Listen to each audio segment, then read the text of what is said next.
306 men, a massive ship, and a clear Caribbean sky. Then nothing, not a single trace. The Mary Celeste, a name that echoes with the chilling whisper of the unknown. Everyone thinks it's a simple ghost story, a vessel abandoned by a spectral crew. They are wrong. The truth is far more unsettling, a mystery that has baffled maritime experts for over a century and a half. Imagine a brigantine, a two-masted sailing ship found adrift. Its sails partly set, but not a soul aboard. The lifeboat is gone. The cargo, nearly 700 barrels of industrial alcohol, is untouched. What happened to Captain Briggs, his wife, his young daughter, and the 7-man crew? The year was 1872. November 7th, the Mary Celeste departed New York, bound for Genoa, Italy. On board, Captain Benjamin Briggs, a seasoned mariner, his wife Sarah, their 2-year-old daughter Sophia, and a well-regarded crew. This was no inexperienced voyage. Just under a month later, on December 4th, the British brigantine de Gracia, sailing from New York to Gibraltar, spotted a vessel acting strangely.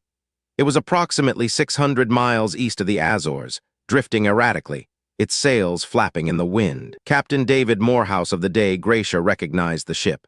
It was the Mary Celeste. He knew Captain Briggs. A sense of unease settled over him. Why wasn't his friend signaling? Why the erratic course? Morehouse sent his first mate, Oliver DeVoe, and 2 crewmen to investigate. What they found on board the Mary Celeste would become one of history's most enduring maritime enigmas.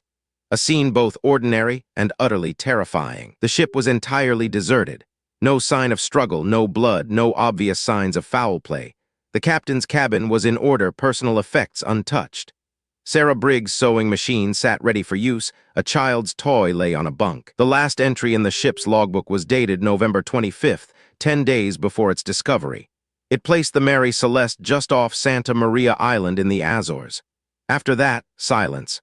A blank page where the story abruptly ended. Food and water supplies were largely intact. A 6-month supply was found.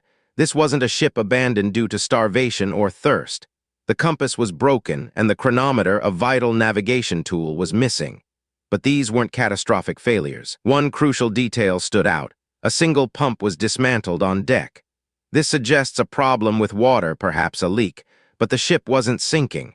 It was remarkably seaworthy, despite a few feet of water in its hold. And the lifeboat, it was gone, not merely lost overboard, but seemingly launched deliberately. This points to a conscious decision by Captain Briggs to evacuate the vessel. But why? What could have prompted such a drastic action? The inquiry in Gibraltar was exhaustive. Salvage claims were high, and suspicion fell heavily on the de Gracia's crew. Could they have orchestrated the abandonment for profit? The court found no evidence, ultimately awarding a reduced salvage fee. Over the decades, theories have proliferated. Piracy was an early favorite, but the untouched cargo and lack of struggle made it improbable. Mutiny was another, but again, no signs of violence, and the captain was well liked. Perhaps a rogue wave struck, washing some crew overboard and frightening the others into the lifeboat. But a wave strong enough to sweep people away, yet leave the ship's delicate cargo undisturbed, seems unlikely. One compelling theory centers on the Mary Celeste's cargo. 700 barrels of crude alcohol. Alcohol fumes are highly flammable. Could a buildup of gas have caused a small explosion, or at least a powerful, terrifying rumbling? Captain Briggs, a man known for his caution, might have ordered the ship evacuated, fearing a catastrophic blast. They would have lowered the lifeboat, possibly attached it to the ship with a long tow line, waiting for the fumes to dissipate. Then a sudden squall or a shift in the wind could have snapped the tow line. The Mary Celeste, with its partly set sails, would have drifted away, leaving the small lifeboat and its occupants to the mercy of the vast Atlantic. This theory accounts for the dismantled pump, the missing lifeboat, the untouched cargo, and the sudden abandonment. It explains the lack of violence and the ship's otherwise good condition. It's a plausible, if tragic, chain of events. Another possibility, explored by Arthur Conan Doyle in his famous short story, suggested a deranged survivor of a previous shipwreck boarded the Mary Celeste and committed a horrific act. But this remains pure fiction, lacking any evidence. The sea, in its immense power, holds many secrets. It can take lives without leaving a trace, swallow ships whole, and leave behind only riddles for humanity to ponder. The Mary Celeste is a stark reminder of that unforgiving might. The crew of the de Gracia brought the Mary Celeste safely to Gibraltar, earning their salvage.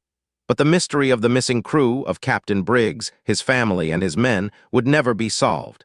They vanished into the ocean's vast embrace. To this day, the Mary Celeste stands as the quintessential ghost ship, not because of spectral hauntings, but because of the chilling void left by its vanished crew.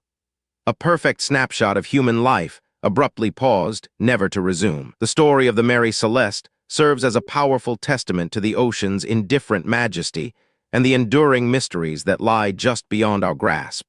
It forces us to confront the limits of our understanding, to accept that some questions may never have an answer. What other chilling true maritime mysteries do you think defy explanation?